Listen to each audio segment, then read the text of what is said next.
Welcome back to the City of Palms podcast, episode 28. We're here with Steve and Gabriel, a tattoo artist who just recently moved down here, right? Yes, sir. So you came from Pensacola originally, or? No, I was living in Pensacola just prior. I was there for about 6 years, originally from Rhode Island, and I ended up joining the military out of high school, and so that's why I ended up in Pensacola as my last duty station, and then I met my wife there, so I stayed. Yeah, now I moved down here to be closer to my parents, and now I'm starting a private studio, doing my own thing. So. Oh yeah, that's awesome. So what? You were in the Army? No, I was in the Navy for 5 years. Yeah. Wow, that's crazy. Dude. Yeah. Dude, I like that. Hell yeah. Nice. That's sick. Yeah. And how was that like? Or I mean, if you want to talk on that, I've never really met someone who did some time like that. Yeah, it was a good experience. I'll say that it really establishes your life in a different way. Like, I feel like I was pushed far past the age group that I was in because of that, because you don't have time to like mature at a normal rate, like you're forced into it, and so I was put in a position to where it's, you have to do what they're doing and you have to meet the requirements of that. And so just the benefits and everything of having done that as soon as it was over, it's like, you're going to find a job somewhere. You're going to have opportunities that you wouldn't otherwise. But the whole thing itself, I did the 5 just because I realized it really wasn't for me. I'm kind of like too much of a free spirit or a free thinker, and too creative to kind of fit with the just do what you're told and go that route. But I did enough, and I did it the right way to where I could leave honorably and have those benefits available to me rather than, trying to get out some shitty way, Yeah. But I did it the right way, and then I was glad that I finished it. And then 5 was enough for me, and I couldn't do the full 20, so I got out. And luckily, during that time, I had started learning how to tattoo. I started an apprenticeship on my off days because I worked military police, or like the Navy's version of military police. And my off days, I usually had like 2 or 3 per week, and I would go up to the shop. I had started getting my leg tattooed, and the guy's name's Big John. I asked him, how'd you get into this? Because I was trying to use my GI Bill. And he's like, you don't got to go to school. So I hate school too. And I was like, that's perfect. So I started it. And then after, it took about 2.5 years to complete an apprenticeship. But I did it. And then I just kind of fell into a career doing it. Yeah. So were you tattooing in the Navy? I was basically just doing apprenticeship non-paid tattoos. True. So I wasn't collecting off of it or anything, but I was getting experience under my belt. After probably about a year into the apprenticeship, I started tattooing, and then you kind of just learn on skin at a certain point. So yeah, there's not really much you can do. You have to dive into it, Yeah.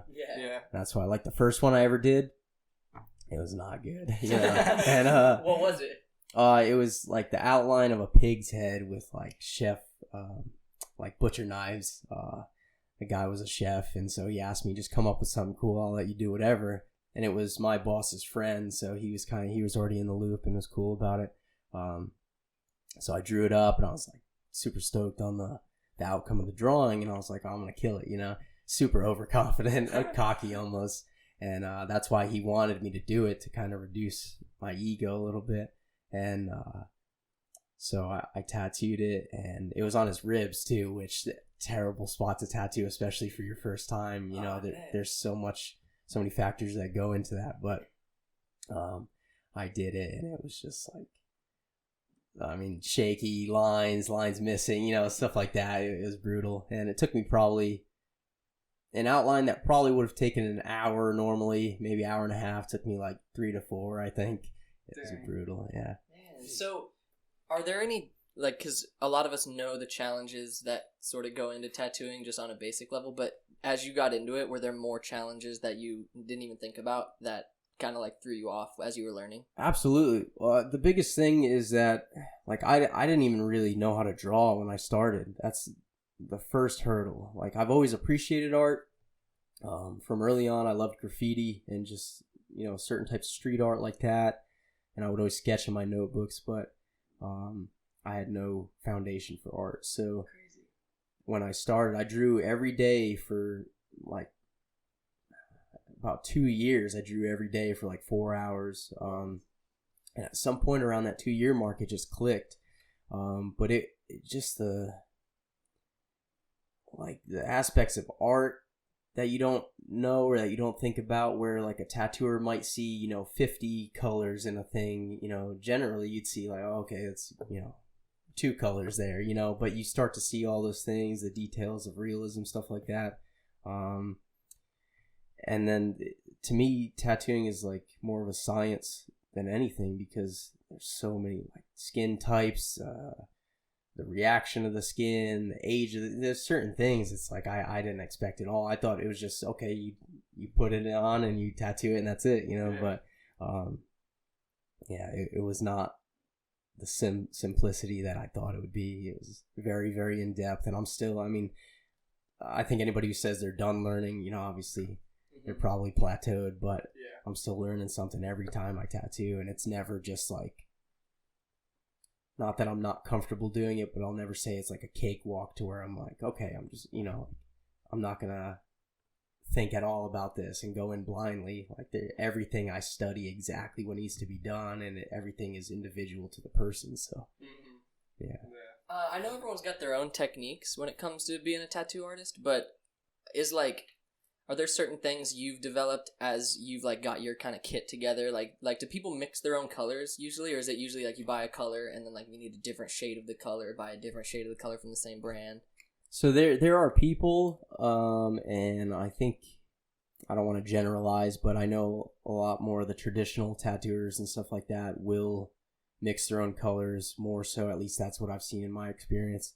And there's a lot of black and gray artists that will mix their own gray washes because it's just what they do. They can achieve their own mixes comfortably. For me, I prefer the presets because I know exactly how it's going to heal every time, because it's the same consistency, and I go with the best brands that I can. So I know that the consistency is going to be there, and it's kind of just peace of mind for me, to where I'm not like sitting there trying to mix my own gray and then testing it out and going back and forth like that. It's like peace of mind, and it takes a lot less time for me to get into it and do it correctly, because I know what the outcome is going to be, Mm-hmm. I've never asked a tattoo artist, is it, as far as the safety aspect, is that something that you get pretty confident with quickly? Like, are you confident now because you've been doing it long enough to where when it comes to like sanitation and infection and stuff like that, like is that something that you just always deal with as an artist, to always kind of be like a little, I guess it depends on the person, how nervous you get about that sort of stuff? Yeah, so I have met people that are not, very nervous about that, and they get careless? A little bit, yeah. It's only been a few, thankfully, but for me, like, I'm super compulsive about the process. If you're not gonna do it right, you shouldn't do it. Yeah. And I'm like almost paranoid, to where it's like you got to treat everybody as if, like it's gotta be a doctor's office. You got to treat them as if, okay, this could be a worst case scenario, and everything, and you have to go completely by the book. So I make sure sanitation is 100%. Barriers that I lay down, everything's covered. Some people I'll see not use like machine bags and stuff and try to maticide it afterwards or anything. I cover everything, and I'm super super compulsive about it, because that's, one thing go wrong, that's your whole reputation, your whole career downhill. Mm-hmm. And I don't ever want to experience that, or even put myself or somebody else in that position to where something could happen, even like an infection or something. Yeah, and so that's my top priority, definitely. And as a recipient of a tattoo, some people complain about like, why is it so expensive though? Like, it's so expensive, blah blah, and like they try to go cheap routes. Yeah. Every person I have ever met that goes a cheap route, and they're like, yo, I got a deal, like, guy's only gonna do it for $100. I'm like, every time it doesn't turn out that good, or like I just, as someone who likes getting tattoos, I would just get sketched out, because like part of the cost is the fact that there's so much that goes into it, you know, not only on an artist's perspective, but like, you know, sanitation, and like it's a professional setting, you know, like and it's gotta cost that much, you know. For what I mean? sure, yeah, and that's a really good point, and that's something that needs to be discussed, and I would hope that gets widespread, because and it's funny you brought that up, because yesterday I got 2 calls for the Friday the 13th, like $13 tattoo deals. I'm not even open yet, you know, so I was laughing about that. But a good tattoo is not cheap, and a cheap tattoo is not good. That's what we always say, and it's true. The reason it costs so much is because usually the supplies and everything you use is the more expensive brands, so your setup costs a little more. Not that it's anything crazy, but it does. The time and thought that go into it is different than that of, say, you know, just a cheap flash artist somewhere. Not to say that flash art is a bad thing, but I was taught early on there's a difference between a tattooer and an artist. And a tattooer, anybody could learn the techniques of how to tattoo, or I'd say most anybody could, to where you could apply ink into the skin and you could produce a tattoo. But when it gets into the art aspect, where you do color studies or reference studies hours and hours before the tattoo, or the night before you're staying up and doing all those things, and we don't charge for that, but it gets to a point where you feel that's deserved in your hourly rate because of how much effort and artistry that you're putting into it. It's not just, for me, a business. It's my livelihood, you know. And so I feel I've undercut myself for a majority of it, and just now I'm really feeling like I'm getting into the point where I'm charging what I feel I'm worth, and I won't settle for less than that. In certain circumstances I'll make adjustments, but I'm going to stick to it because I know the quality that I'm putting out and what you're going to have for life. It's not, 6 months it's gone. You have it forever. So that's a big part of it too, which I feel people don't really understand. I see people get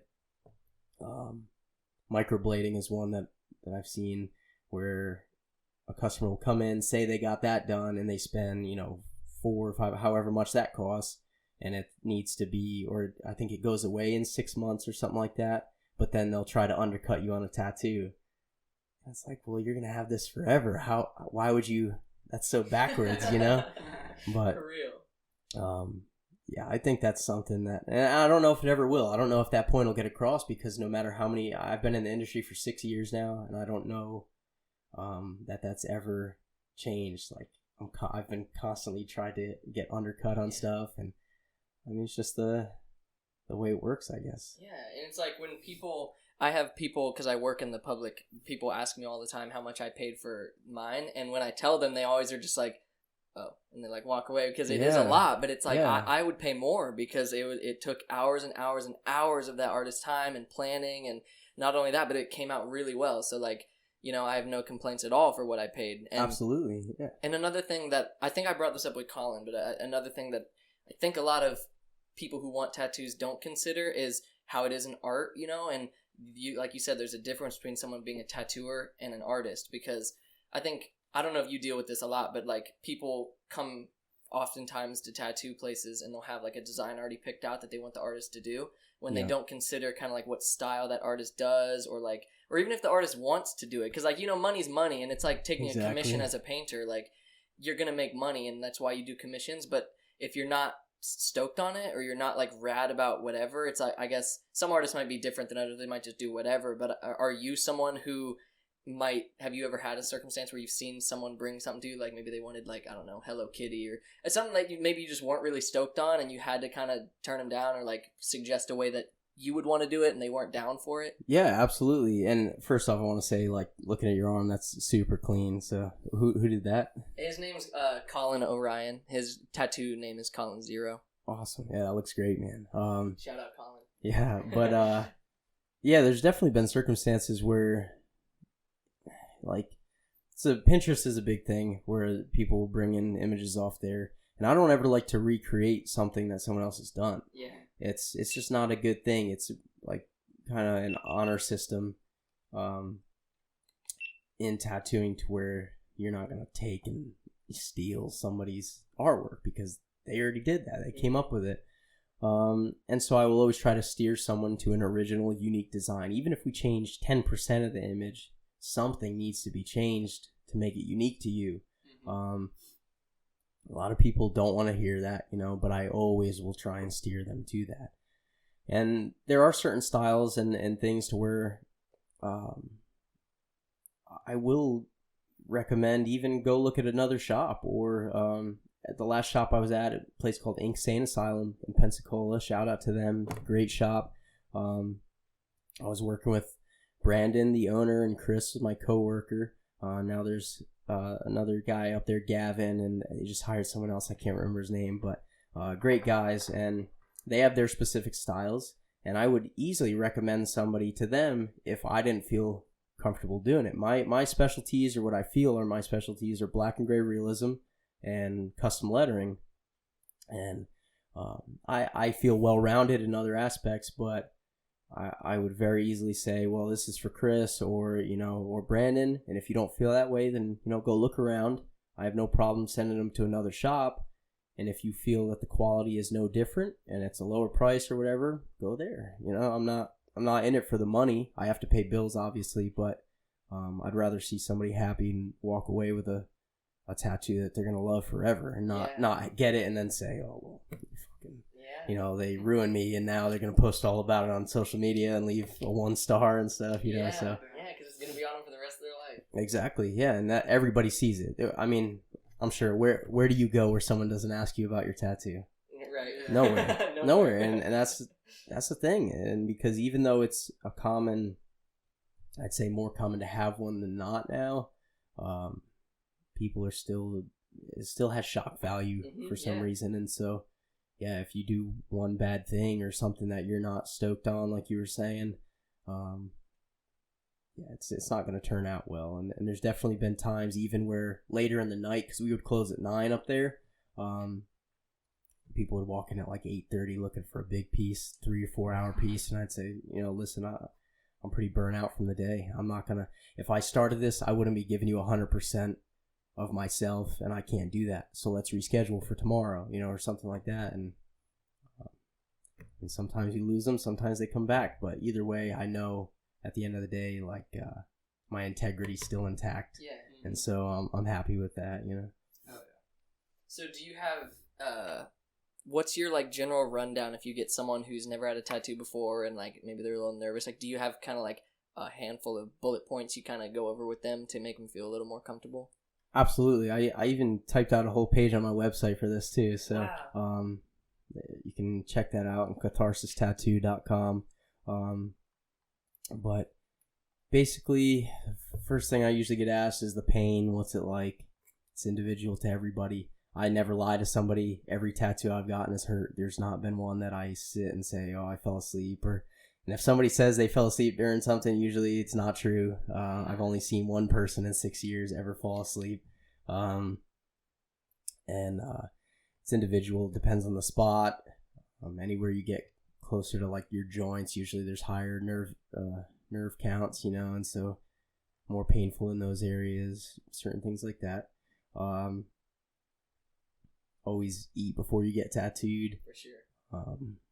Your blood sugar levels can drop. I've had tons of people pass out on me during tattoos. It's not uncommon. Have something to distract your mind. I don't allow people to bring like huge groups of people, but I allow up to 3 people per customer to come with you just as conversation, because I don't talk much during tattoos. I get hyper focused on it. Just be prepared, be mentally prepared to sit there. Don't move a lot. Don't try and take a ton of breaks, because generally it hurts worse when you come back from a break. And also it just takes longer. Be mindful that a piece could take multiple sessions if it's bigger. A lot of people tend to want it all done at once, but, you know, you can't do a half sleeve in a day usually, or at least I can't. I'm a slower tattooer. Pretty much, yeah. I mean, I can't remember really all the points I touched on there. That's why I typed it out when I remembered them. But yeah, just I just try to ease the mind, you know, and let you know it's not something crazy. You're not gonna die. It's a tattoo. It hurts, but you're gonna be happy with the outcome, you know, if you sit through it. And I do try to steer people towards starting at an easier spot, you know, the upper arm, the ankle, something like that. But whatever they're set on. I mean, my first one was on my ribs. You know, I wasn't going to change that. So whatever they're set on, as long as I discuss the options with you, I'll work with anybody on anything, really. So we talked last episode about, like, tattooer, like, some tattoo artists don't like to do, like, lip tattoos or, like, bottom of the foot tattoos because they'll fade. Yeah. I wanted to see, like, your opinion on that. Like, if I agree, and I will say this: I've only tattooed 2 inner lips in my entire career, for good reason. I've tattooed a number of fingers, like the inside of the fingers, stuff like that. I've tattooed the sides of the foot, and it's just a different type of skin. It sheds differently. It sheds a lot more frequently and quickly than other, you know, your forearm or something like that, obviously. Excuse me. And the likelihood for a touch-up with something like that is so high because of that, and also because they stay moist. So, like, it's just bad. It's all around bad for tattoos. It's not going to hold up well, and if it does, great. But I will always try to recommend move it to somewhere else. If you're sold on it, I'll do it. I usually offer 1 free touch-up with any tattoo, including those, but beyond that, you're going to pay for it because I'm not going to go 3-4 times into a spot, you know, that I already suggested you shouldn't really go with, you know. And then there's people that make careers out of doing just those as well. So my take, I don't really recommend it, you know, and I don't think it's going to hold up the best that it could for a really solid, clean tattoo, you know. Yeah. What about, I've been to some shops where they don't allow, like they don't do tattoos on certain parts of the body. Like one shop I went to doesn't do any face tattoos. They don't do any hand tattoos and stuff like that. Is that something that you've ever had at shops you've worked at, or? So there hasn't been any like regulations from like the owner or anything to where, oh, you can't do this. It's open to each individual artist. Me personally, I don't tattoo any like private areas. It's just preference. Also, it's like harder to tattoo areas like that. So I don't even do it. And aside from that, I mean, I'll tattoo really anything that is considered general limb area. I haven't really tattooed many face pieces. I've done a few. So, and I'll be honest with people about that as well if they're looking for it. But I've done everything from neck down pretty frequently, to where I feel comfortable even with like hands and stuff. Nice. But yeah, I won't turn away much. Just really only the private area stuff I'm not interested in tattooing. Yeah, makes sense. As far as like colors and stuff go, as a tattoo artist, do you have to buy your own colors, or? I mean, obviously you do, but I meant like, can you work towards like a sponsorship or like a deal? Yeah, of course. So I actually have one sponsorship from a company called Peak Needles, and so I get discounted needles. Obviously, that's sick. I'm working towards some other sponsorships. You can get ones, and you have to be like really top tier tattooer to get like a bunch of free stuff, you know. Mm-hmm. But you can. They're out there. It's just a matter of accomplishing really, really good, clean work and advertising it in a way to where these companies will see you. And a lot of that comes with doing conventions as well. A lot of sponsorships will require, there's one, I forget what brand it is, but they require 12 conventions a year. So that's one a month, you know. Jeez. So at that point, you're a convention artist. You're not. Usually you'll have a home shop or something, but you're not really there. Yeah. So I am working towards gaining a few specific ones that would really benefit me, but aside from that, I just buy everything else that I need or what I feel would help me best. Yeah. True that. I wonder, with all the tattoo shows there are, like LA Ink and Miami Ink and all those shows, in the like general tattoo artist like community, I guess, is there any? Because I'm sure they're awesome in a lot of ways. To like, I've heard someone say it's cool because they like kind of like ease the stigma of tattoos a little bit, because if the general public sees shows like that, they're like, whoa, tattoos are actually an art form and they're actually really awesome. Yeah. But is there anything about those shows that are kind of like cringy? Like, because with skateboarding, like sometimes when it's on TV, it's like there's certain things you kind of cringe at. For sure. Yeah. So I will say there's a pro and con to those. It does normalize it, I feel like, to where even older people will watch it because it has entertainment value. And so, yeah, I guess it is broadening the idea and concept of tattooing, but it is cringy to where it's more of a reality show than it is an actual, documentary on tattooing or something. And it brings a lot of negatives because people think that your full back is going to be done in 2 hours, or something like that. And so, you'll see a lot of bad benefits from it with people walking in the shop uneducated on tattoos, and then you try to say, well, no, that's going to take 5 sessions, and well, not on this show, and then it's like, okay, well, it's real life, and I've also kind of through grapevine of people who have met Ink Master participants, and I've met one personally as well, from what I've heard, and I don't quote me because I don't know, obviously, but I've heard there's a lot of staging to what actually happens or who actually stays and goes. So it's not an organic thing based on talent, which, if that is true, I mean, to me, that's not. I'm a very wholesome person to where I'd want it to be, who has the best talent, but right. It is what it is. They're making their money, and you gotta respect them for that, but. The good thing, anybody who goes on the show, your name is known forever, so. And then that could lead to things like sponsorships. Exactly. He works at this shop. Exactly. So whoever's on there, definitely, there's going to be benefits from it, but it is what it is. I don't really have a say in whether it's great or bad. I just, okay, cool. Yeah, it is what it is. Do you have any tattoo artists that you look up to, especially as you were starting? Any legendary tattoo artists that are your role models, sort of? Absolutely, yeah. And I could name so many. It's crazy. The big ones now that I constantly am looking at. There's a dude, David Vega, who does black and gray portraits, like nobody's business. If you haven't seen it, look it up. It's unreal. Because it's almost scary how much depth and realism there is to it. Timmy B, he's a new school artist from Massachusetts, always killing it.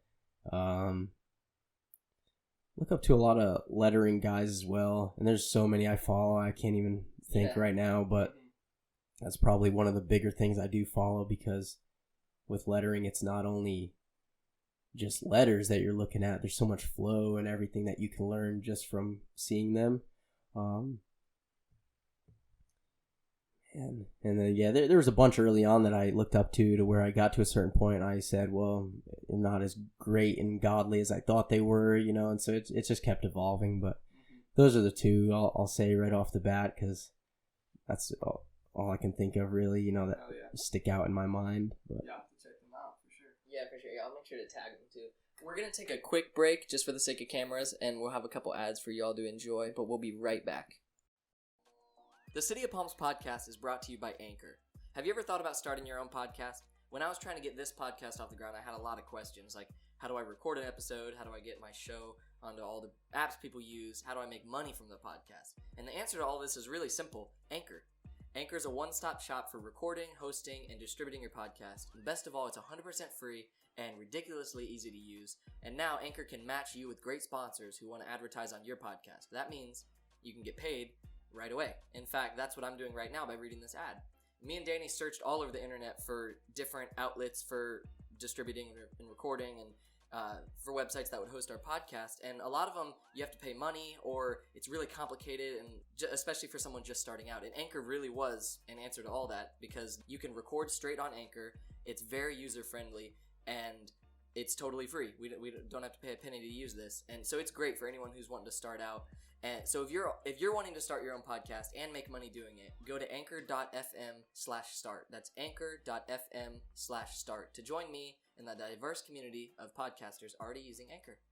That's anchor.fm/start. I can't wait to hear your podcast. And I do have one more thing I want to add before we get back to this week's episode, and I'll try to make it brief. So let's say you're a fan of Professor Shred in any aspect, whether it's City of Palms podcast, or my skateboarding YouTube channel, or my art at Shred Grip, or my novel, Helm. If you're a fan of any of these things, me and Danny have always expressed how grateful we are just for any support, whether it's hitting the like button, or sharing with a friend, or rating us on your favorite apps. All of those things are tremendously helpful. But as of right now, Danny and I have launched a Patreon page if you want to take your support just one step further. And I'm not going to go into all of the tiers of support that you can decide. You can check out the website for yourself. But one thing I will add is any patron of Professor Shred will get a shout out on the podcast every episode, and you'll have access to the page, so you'll be able to see everything that we post. And there's going to be, depending on the tiers, there's going to be all sorts of behind the scenes footage and pictures with City of Palms podcast. There could be bloopers and outtakes for my YouTube channel, concept art and writing I've never released anywhere else. These are going to be things that are only accessible to you, so this isn't just like a GoFundMe and people throwing money at us. We want to give you something in return, and to show our appreciation for your support. And anything you can do is we're grateful for. This just gives you one extra step if you want to take that. So there's going to be links to our Patreon page all over social media. Check out my Instagram, prof.shred, and you can see everything there. Thank you so much, and we're going to get back to the episode now. Alright, so welcome back. We are back from that ad break. Yeah, hope you enjoyed the ads. So I wanted to get right into the first, the reason I had hit you up. I think you came up on my Instagram as a sponsored thing, and really, okay. Yeah, I think so. If you'd ever promoted anything, Or maybe popular page or something. Yeah, and I have promoted. It's good to hear though that it actually worked. Yeah. I saw this thing. It was like moving to Naples in June, and it was a long time ago. So I was like, yeah, he's Naples. That's close. And so I hit you up, but it was the Goku. You did like a Super Saiyan. Oh, Goku yeah. form. I was like, because I'm super into Dragon Ball Z, so I was like, that's sick. And I think I hit you up about that first, like something like a Dragon Ball Z piece. Yeah. And then wanted to change what I do, but nah, dude, I did, bro. I got I got a whole sleeve thing planned out. I want you to go hard on it. Yeah. I just want the first one to start here, but then dude, I don't know, dude, those lines and shit, it's crazy. And dude, part of the fun is planning it. You going to him and being like, this is kind of what I'm thinking, and he'll draw something up, and then you can go together. That's part of the fun of it. That's a really cool part. That's I mean, the technical application is great, but obviously the pain and everything associated, it gets tedious, and especially for me, I think the longest I've ever sat and tattooed was 9 hours, but it drains a lot out of you. So planning it where you just go back and forth and drawing and, discussing it. It's a lot of fun to accomplish something and see it come to life, especially on a large scale like sleeve or something like that, Do you ever, whenever you're wanting to experiment, like you said with tattoos, you kind of just got to jump into it. There's not a whole lot of practice. So if you're trying to practice a new style or something like that, how do you normally go about getting a body to practice that on? Well, I will say my wife, she's super cool, and she would get tattooed every day if she could. And so if there's something I'm really, okay, I got to try this, which not usually is there that much of a hurdle, she'll kind of let me play with some techniques and stuff like that to learn it. But what I found is that as long as you learn the application, which I feel really solid in how I apply tattoos. Styles really come down to just how you draw it out and learning the art aspect of it. And so if I want to learn, say, I don't know, Japanese, I don't do really any Japanese stuff. I would just study Japanese for a while. I would try drawing out like a few different things. And then once I get something I look at and I say, okay, wow, I feel like I really nailed Japanese style. Then I'll show some other artists. I'll show my wife, my family, stuff like that. And if they all agree, yeah, that looks good, and like I don't see anything wrong with it, then applying it just comes down to line work and shading like anything else. So, yeah, if I do need to practice anything, she'll kind of say like, yeah, you can include something or not, and then just drawing it is the big hurdle. So do you still, now that you make a living off of art, do you draw all the time now just for fun, or is it mostly like work related? You know what? I need to get back into drawing for fun. We have a 2-year-old baby. A lot of the time is dedicated to her. And so it has become mostly just work related art. I recently did start painting though. I'm trying to get some paintings prepared. Because I'm going to kind of consider it a gallery as well, to where I can sell just art and like prints and stuff like that. But the days of like staying up real late to just draw for fun are kind of gone.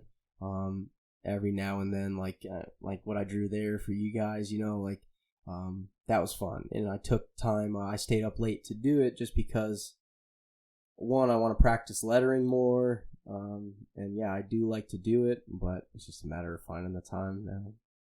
Yeah, it must be tough as a dad. It's awesome. It's not like there's any point where I'm like, oh man, I wish I could just draw instead, she's great, and I love every aspect of it. But yeah, you make sacrifices for the priorities, and so definitely it hasn't affected me to where I can't accomplish my job and do it well. So I still take the time on work-related art to do it efficiently and the best that I can. But yeah, the fun drawing once in a while now. Yeah, true. Yeah. How old are you? 24, 26. Yeah, I just turned 26, August 31st. True. Yeah. Well, happy belated birthday. Thank you. Thank you. That just passed. Yeah, you had made this, which I think is amazing. I want to show the viewers like huge thank you to that, because like we had been wanting to get art in here, and like I don't know how you knew like our style and shit, but dude, that speaks to that's an artist. I study. Love that. Dude. Awesome. I'm glad that you like it. I thought I didn't want to just come on here and being my first podcast, just wanted to say thanks for even considering me to be on here. So I figured, why not? You guys are artists. I've seen you doing, spray paint, grip tape stuff. And I just like looking at your pages both. I figured kind of like street style. I seen you both. I don't know if you skateboard as well, but I seen you on there. Yeah. So I just figured do something street art and maybe you'll like it. Yeah, dude, either way, you can have it. Yeah, we love it. Thank you. And we're definitely we're trying to redesign the studio a little bit so we can put more like local artists and just like kind of deck the place out, and that's a great start. Awesome, thank you. I appreciate it. And we'll definitely. I think this fucking stop. Of course it stops. Of course it did. Yes. It's all good. We'll definitely if you're interested, we'll definitely have you back in for more episodes, because like as I get tattooed by you, I think it'd be cool to like just have you in here to like. Oh yeah, absolutely, especially I know you were talking about a lettering piece.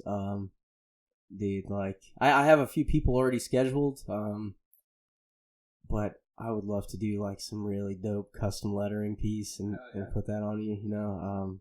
That's one of my favorites, always has been, just because of the graffiti interest, like even earlier in life. And one more guy you can write down too, I just now thought of, his name's Big Mees. I've looked at a lot of his stuff. He's like one of the best in the world lettering. But I've bought some videos and stuff earlier on, and I learned a lot from him, and I've just constantly been progressing in that, and so I love to try new styles and stuff, so that'll be really cool. Fuck yeah. One thing that has been worrying me too, because I'm like super excited for it, but like I was telling him, like I've been looking at my arm, bro, and so the word Lombardo, that's kind of a long word. So it is, yeah. Do you think that's straight? Because I'll get that out the way right here, like. You think, is that long? Because we could shave that if that gives you... Well, here's what we could do is, like, I could draw it to fit because I'll take a picture of your arm, I'll draw over it on Procreate, which the iPad makes it so easy now because you don't have to make tracings and stuff. You just take the photo. But I'll draw it out to where the lettering style fits, and I'll probably arc it to fit the shape of your bicep, and then do like filigree or something underneath it to fill the area, if you're interested in that. Yeah. But yeah, it'll fit. We'll make it work. And I will say though, that's one of my worst areas. So you'll definitely have some fun with it. But we'll get it done. Yeah. It hurts a lot too. Just be ready. This area hurts quite a bit. Dude, you said that about eyebrows, and then I got my eyebrows threaded, and it was great, right? So I'm gonna keep telling you that's gonna hurt so bad you're not even gonna be able to. You're gonna pass. No, I'm just kidding. No, but no, for real. Like with this, one of the most painful parts was this little bit. Yeah, that was. When I got this done here, my buddy Chris was doing it for me, and I was at a different shop at the time, but our shops were right around the corner from each other. And so he came and did like a mini guest spot in my shop and tattooed me. And I think we were there till like 6:30 in the morning or something. It took like 6 or 7 hours. And we took a lot of breaks and stuff because I was hurting. And there's like certain numbing things you can use, but they only work on broken skin. So you can only apply it like 4 or 5 hours into a piece when the skin's really open. I made him use like 2 or 3 different ones, and I couldn't feel my arm for like 12 hours or something. It was awesome. But yeah, we left super early in the morning and went to Waffle House, and I was like, man, I'm not getting the other side done after that. But I feel like I have enough now though to where I don't really need to keep going too much. I'll just get the general spots that don't hurt too bad. So. For sure, yeah. You'll be able to handle it. Like it hurts a lot, but you can get through it. Yeah, I'll say 99% of the time, a first tattoo, I always hear, "Oh, it's not as bad as I thought," because you psych yourself out. A lot of it is just anxiety, and so it goes away immediately. And if you go into it thinking it's gonna hurt like unbearably bad, it's once the needle goes in, you're like, okay, that's not that bad. But when it really starts hurting is like with my rib. That one I didn't think I'd be able to last the whole like 6 hours or whatever because like the black work like that hurts like a normal tattoo, like doing all the line work and stuff, and then like the first bit of shading, like all right, it's starting to swell a little bit. That kind of. But then once he started doing the oh damn, okay, the neon. Yeah, once he started doing the neon, that was after like a second break, so my shit was all jiggly. Hell yeah, and then dude. he started doing the color, and then by the time he got to the white at the end, I was like, Jesus! But I got through it in one session, so it's all good. Hell yeah, that's sick. Yeah, that's really cool. I love the neon stuff, dude. Yeah, and that's part of the reason I asked about the experimentation, because this was something that I did get for a little bit cheaper, but it was because he was trying something new, and he knew how much I like his style and stuff. And he thought that I'd be down for something like that, so he's usually just does black work, black and gray, but he's been trying out stuff like this, like with color and neon and whatnot, and he's been doing really awesome stuff now on his Instagram. But I was one of the first people to kind of he had to test that out. Oh yeah, I'll have to get his Instagram from you too, because I like connecting with new artists and stuff, especially in the area. So, and one thing I was gonna say too for lettering, a lot of what it is just line work. And you establish the line work, and then honestly, with a lot of the lettering that I do kind of like liner whip shading. So you use the same needle, and it's just a different technique of how you shade it, and it goes pretty quickly. So it shouldn't be anything too crazy where you're sitting there for 5 or 6 hours. So yeah, I'm looking forward to it for sure. Be pretty bearable, yeah. And so, is this shop? You got your business cards here. Is this is your shop? Yes, sir. Private studio. So you done made the move. Got your own shop. Catharsis Tattoo.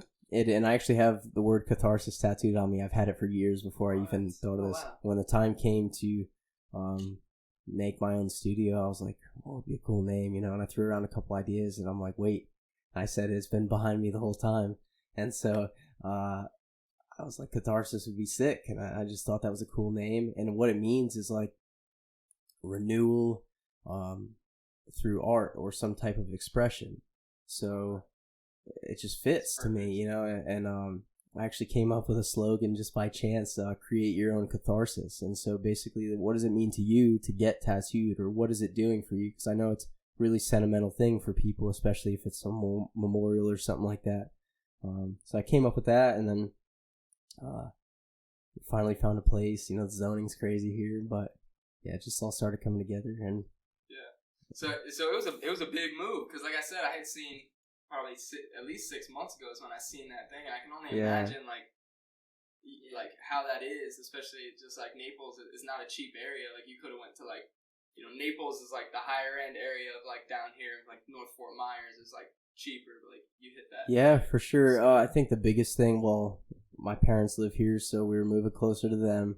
Second thing is just wanting a safe environment for my family. Yeah. I don't want to go to, I've seen a lot of bad areas in Fort Myers and stuff like that. We actually used to live in Cape Coral too, and we moved back to Rhode Island from there because it was just the school and everything. I was in, I think, 6th or 7th grade, and the school is a private school too, and it was like, I mean, there was kids like bringing guns to school and stuff. It was crazy. Yeah. And so we moved back, but yeah, I know the cost of living and everything is a huge difference, but what I'm hoping is that I can create this higher end private appointment only studio to where, yeah, you're not going to walk in same day. You're not going to be able to just like have the flash art options or anything like that, but it's going to be somewhere where okay, this is a high end area. I can go to this high end place and have an experience that's, I tried to mold it after experience I would like to have as a customer. Yeah. It's not going to be like anything else, or at least anything else that I've seen. And so I won't disclose like any of how I'm going to set it up, because I'm trying to keep it a secret till I upload like the final photos and videos and stuff. But it's going to be like, you're going to walk in and say, okay, wow. I can't wait, dude. I know you got some crazy stuff planned. Yeah. I will say we just had the floors done, and we did like the high shine epoxy, and I'll shout out Michael's his name. He owns Design Loft of Naples. It's a flooring company, and he killed it. Nice. And everybody that walks in the door, they say, holy shit, look at this floor. And so that's just the first, like, I'm all about first impressions. That's why even with my card, like, I spent 3 days making my card on Vistaprint. I want everything that you experience when you come to me to be like, oh, okay, I got to talk about this.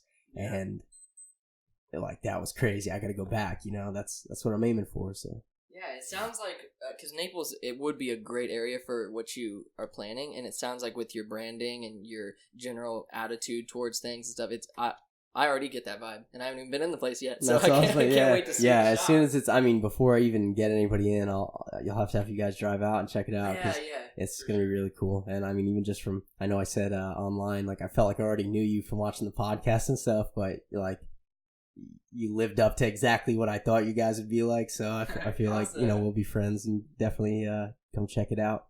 But another thing I want to talk about, if I could for a second, each month, and this is an intention I have, I'll have to get established first financially to be able to do so, but I definitely plan on one day each month. I want to, even if I book 4 or 5 appointments, first come, first serve, to where I'll charge whatever set amount for like some kind of flash design or something I come up with, and I want to take all of the earnings from that one day per month to donate to like some charity in the area that I pick that is meaningful to me, as well as, I know a lot of people, there's certain ones in this area I've seen quite a bit of, so I plan on doing that as well. So it's just another thing.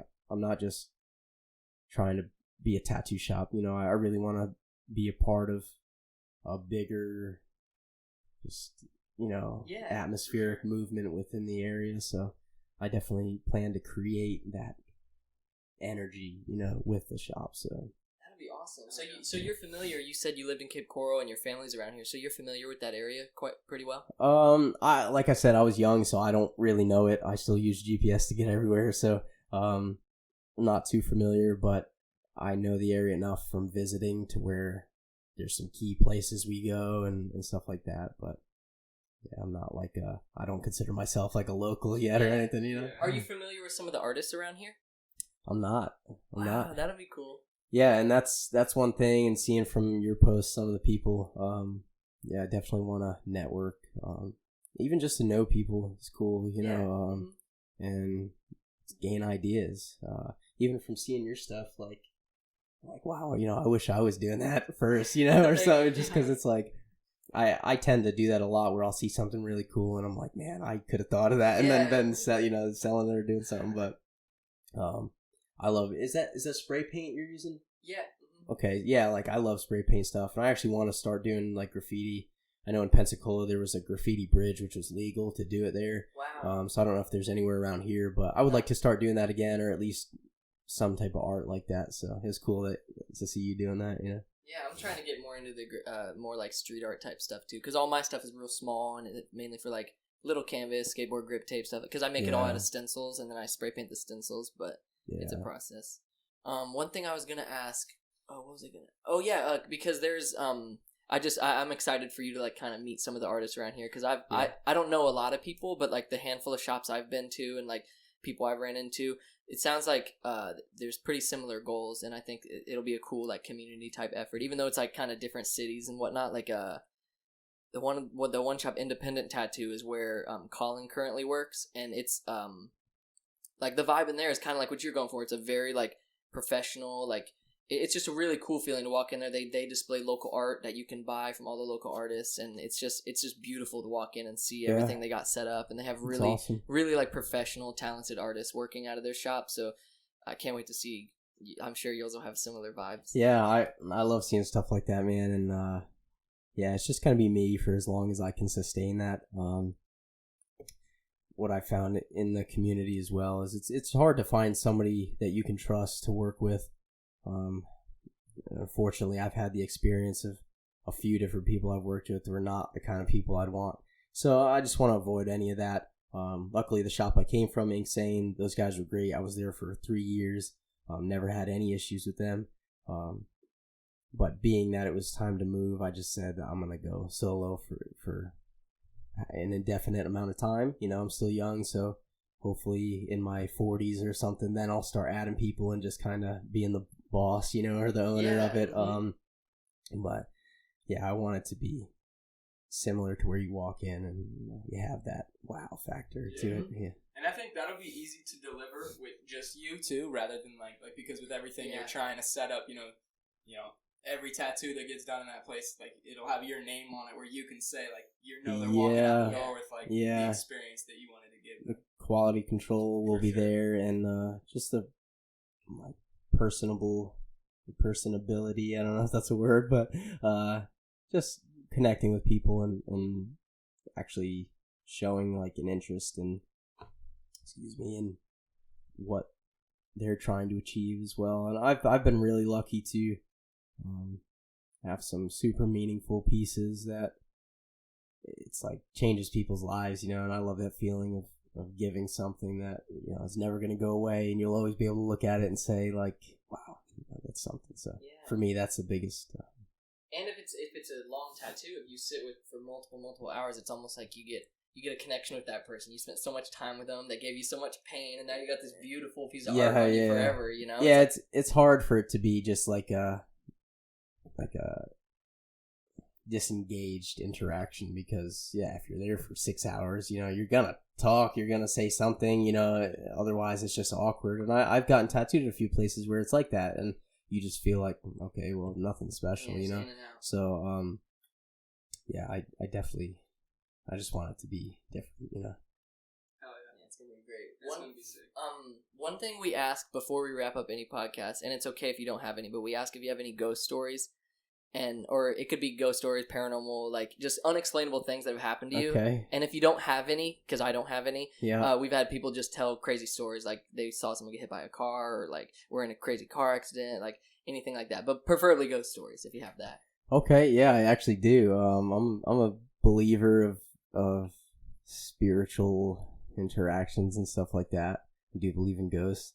And like on my mom's side, they're Mexican, and so like my grandma's very religious and believes in his stuff, and they also believe they're like somewhat clairvoyant, you know. But there's one that I remember the feeling of as well.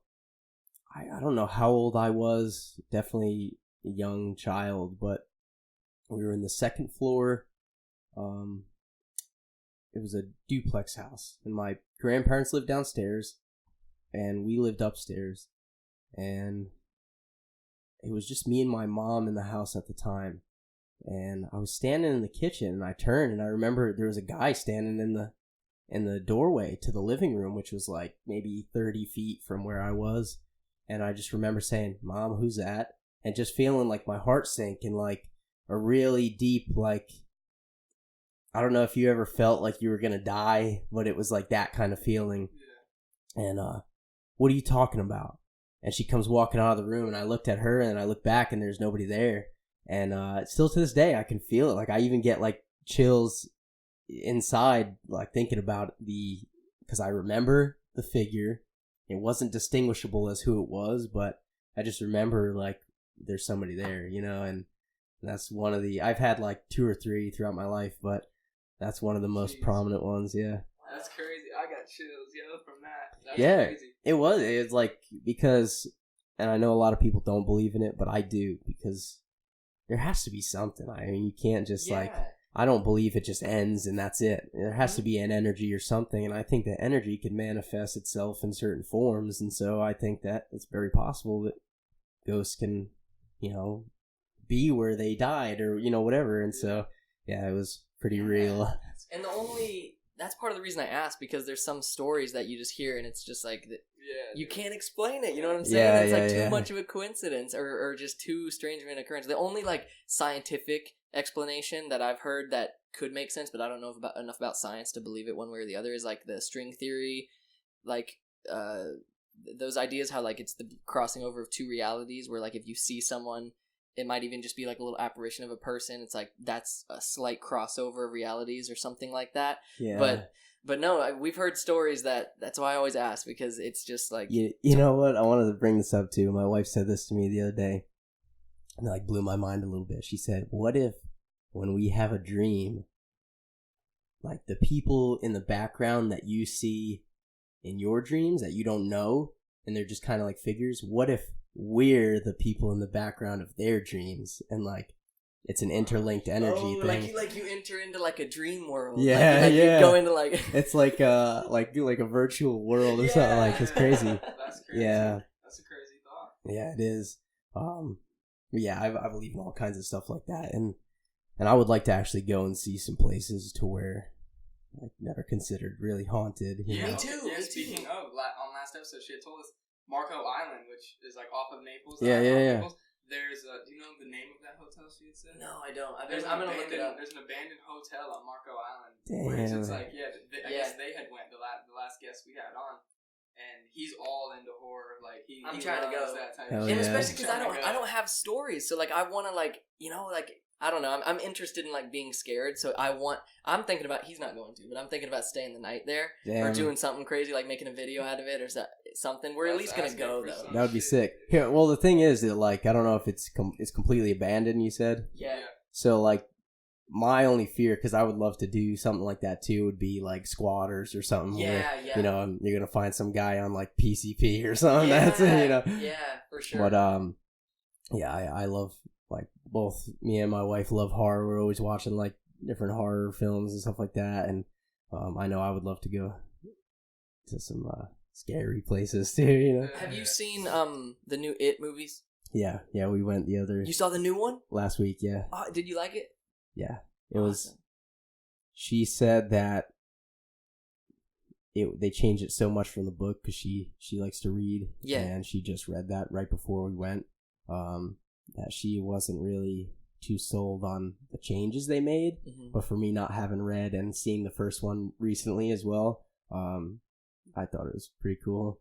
Some of the animation gets a little cheesy, but some of the but overall it's a good movie. I just love. I didn't think that I would love Pennywise. I always thought like, I'm never gonna watch that, But then she showed me the first one and I was like, wow, he's pretty creepy. Like, when he's just in the shadows or like just talking, and then when his eye drifts off and he just stops talking, it's like, okay. You want your boat? Yeah. Wow, damn, that was good, dude.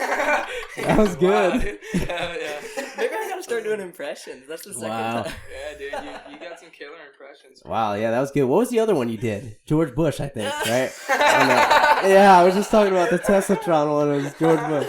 George Bush. Yeah, that was pretty good, dude. Yeah, and I compared it to the movies too, and like there's like definitely flaws and whatnot. But one thing I like about the new movies is like it's hard for me to find a horror movie where I actually get like creeped out and like get those chills. And this movie, it had like, I mean, because it's Stephen King, and you see he had a cameo in the movie. The dude at the bike shop, the dude selling him the bike. Oh, really? Yeah, that was Stephen King. Wow, I didn't know that. Uh-huh. But that's cool. Yeah, because he was so involved in it, it's no surprise to me that it was so creepy. Because they had like the perfect blend of like gross out horror, where there was like crazy, like the scene with the things coming out of the guy's eyes, and like, and then jump scares. I think the jump scares were a little much, but yeah, I liked it. I'm gonna give you that Pennywise though. I'll give you that canvas Pennywise. Nah, dude, you don't gotta do that. No, I will, because like I do everything with stencils, so like I can reproduce it very easily, and I mean it's the least I can do. This has been a great episode. You gave us some art, so. Damn. Okay. Well, yeah, I'll trade you for the shirt. Then you can do that because I don't want to just take it. I appreciate that though. Right. But I know you mentioned with Stephen King being there. Do you watch like the Shyamalan movies? He's like in every movie that he makes, and I like when they include themselves in it. That's just a cool concept. For sure. Yeah, I'm actually I kind of feel like a poser a little bit because I love Stephen King and I've read a lot of the books, but there's a lot of Stephen King movies that I actually haven't seen, so I don't want to like call myself the biggest fan. Yeah, I'm by no means am I the biggest. I think I've only seen it probably. I don't know what else I couldn't say. Well, actually, Pet Sematary. Yeah, that was him too. Yeah, okay. So she showed me that recently too, but.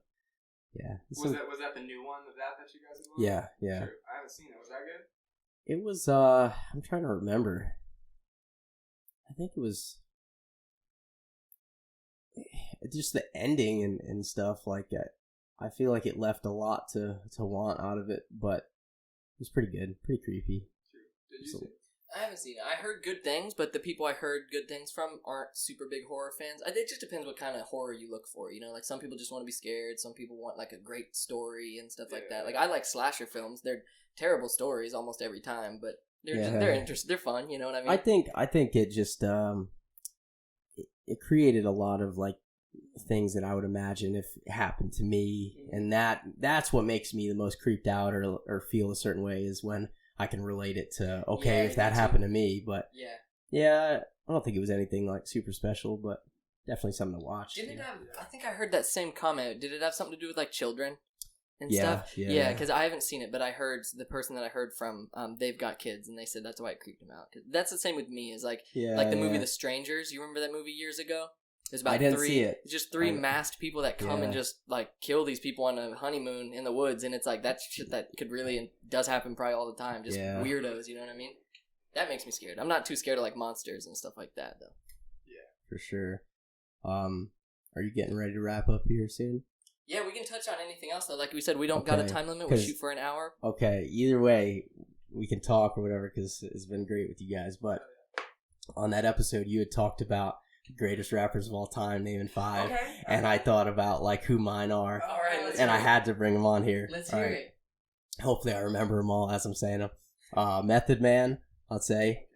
Slug of Atmosphere, Aesop Rock, Locksmith, and who was the last one? I've only heard of Method Man so far. I haven't heard of the other 3. Oh, I did. Especially Aesop Rock. Oh yeah, I've heard of him. Yeah. God, who? Oh, Joyner Lucas. Yeah. Good one. It's funny you say that because actually, just like 2 hours ago, I was driving my roommate to run some errands, and he was talking about how he doesn't like any contemporary rappers; they're all like trash. Yeah. And I was like, there's a lot of people that aren't really an aggressive like statement, though. I mean, you can make an argument both ways, but there's a lot of contemporaries that I love, and I showed him the song "Devil's Work" by Joyner Lucas, and he listened to that. We were listening to it, and then once it got off, he's like, "Who was that?" And I was like, Joyner Lucas, dude. He's great, man. Dude, yeah. And I'll say lyricist because I know you said that. I really, that's what I look for too, is like the poetic written aspect of what it is. So yeah, those guys I'd consider my top 5. At least right now I would. Yeah, and this is just my personal preference, but I always dig whenever rappers speak a different language, like especially Spanish, because I feel like they can roll their tongue. Like Joyner Lucas, some of his flows are just crazy. Yeah, especially when he does like Spanish. Yeah, he puts lyrics, Spanish lines in there. It's dope, man. I love that. Yeah, I actually I met a guy. I was on leave at home in Rhode Island. Me and my friend went to this bar, and I met this some dirty looking white guy at the bar, and he just leans over and starts trying to talk to me. He's like, "Hey, you ever heard of this dude?" And he shows me this card. It says Joyner Lucas on it, and I was like, and this is I don't even know how many years ago, probably 2013 maybe. Wow. And I'm like, nah, man, I'm kind of like, hey, leave me alone. I'm not trying to talk to you. And he's like, oh man, I'm his manager. He's like, you got to check this dude out. He just put out this song, Ross Cappuccioni. And if you ever heard that one about the dude who got shot in Chicago. Yeah.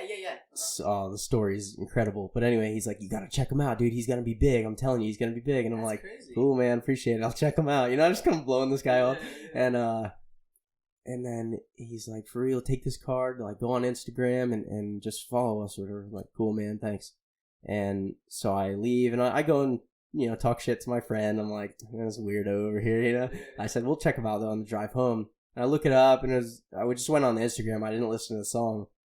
And sure enough, it was this guy standing with Joyner and that whole page, the management company he said and everything. And then years later, obviously Joyner's huge now, and I'm like, man, I wish I was hey, I'm an artist, if you guys ever need anything, let me know. But, for real, it deserves an album work. Being ignorant, I was just like, nah, man, I'm not trying to talk to you right now. I didn't hear about him until he dropped that track "Lucky You" with Eminem. That was the first time I heard about him. Oh yeah, that was good. And I'll be honest, I love early Eminem, but the recent years I haven't really listened much. But then that one, when I heard it, I was like, same okay. Here. I liked that album because he went with Joyner's style on that, and so it was like, okay, he's doing it. He's back and doing what he should be doing. Yeah, it was cool. So before we wrap up, it is getting very hot in here. That's when that's usually a telltale sign of when we're wrapping shit up. But I wanted to ask real quick, because I'm kind of into fighting and shit like that, and I see on your I don't know if you just train like that, if you do boxing training, or if you just getting in the movements of it, or if you've ever fought, or because I've never fought in a ring or in a school or anything. But I've never fought in a an organized match or anything. I've only sparred. I did probably a year's worth of mixed martial arts in high school. I didn't do anything in the military. They didn't allow me to, really, because you have to work. You can't get injured doing something else. And then last year I just kind of got this wild dream, and I told my wife, I was like, yeah, I want to be a pro boxer now. And because I always spent a lot of time not focusing on what I should be, I was just chasing all kinds of dreams, trying to get rich quick, Yeah. And so I started just one night.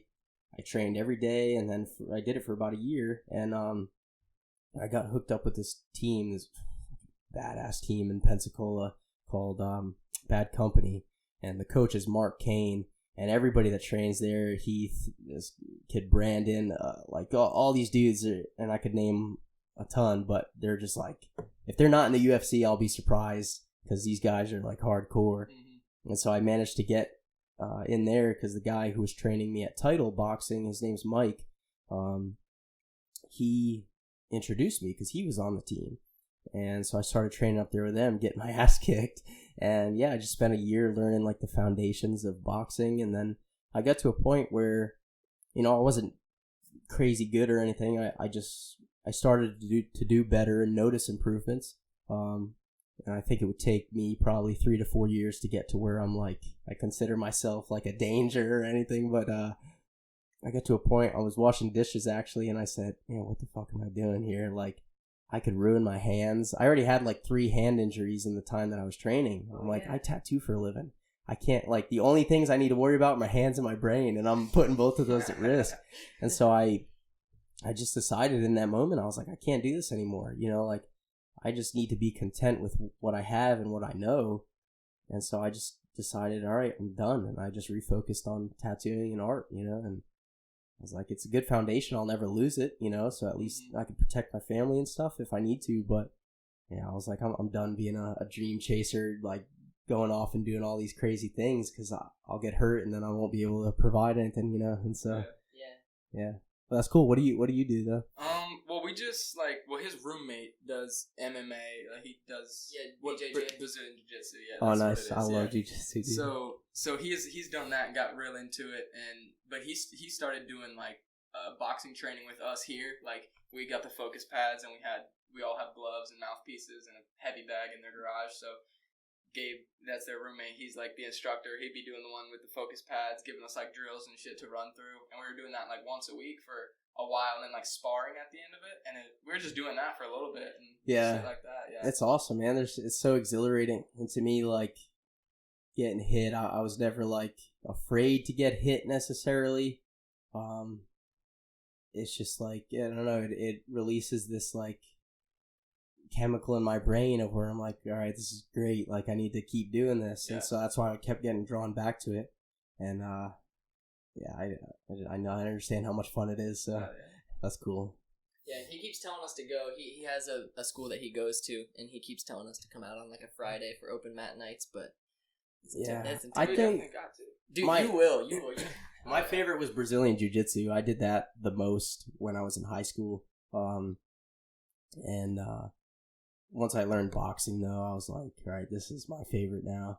But I will say I think Jiu-Jitsu is the most practical because most fights go to the ground, and it's just like such a full body, like everything. Anytime you roll, it's like you're going to be tired. I remember I started going to Gracie when I was in Pensacola for, I think, a couple months even. And every time for the first like 5 classes, I would puke as soon as we were done because of just how much it took out of me. It's a workout. For sure. Yeah. Well, we can wrap it up here. It's getting way too you got anything else you want to touch on? Not really. I mean, we'll definitely have you back. So definitely gonna have you back. I would love to be back, and I appreciate you guys having me out for the first time too. If I could, I just want to do some shout outs at the end. Sure. Look at that camera. Okay. And plug it all. I want to shout out my wife and my daughter, Kylie and Kaya, first off. I can't even express the amount of love for them, obviously. My parents, they've helped me out, like all of us, big time with moving down here and setting the business up. They're backing us crazy amount. I can't even... I told my dad I want to buy him a new Corvette someday, just like as a attempt to repay Insane Asylum, Brandon, Chris, Gavin. God, I wish I could. I think Aaron is the new guy. Sorry. It just all the dudes I used to train with because we brought them up. Just all the previous customers and new ones that I will have. Just super excited to start this process. So. And to you guys, thank you once again very much. But hell yeah.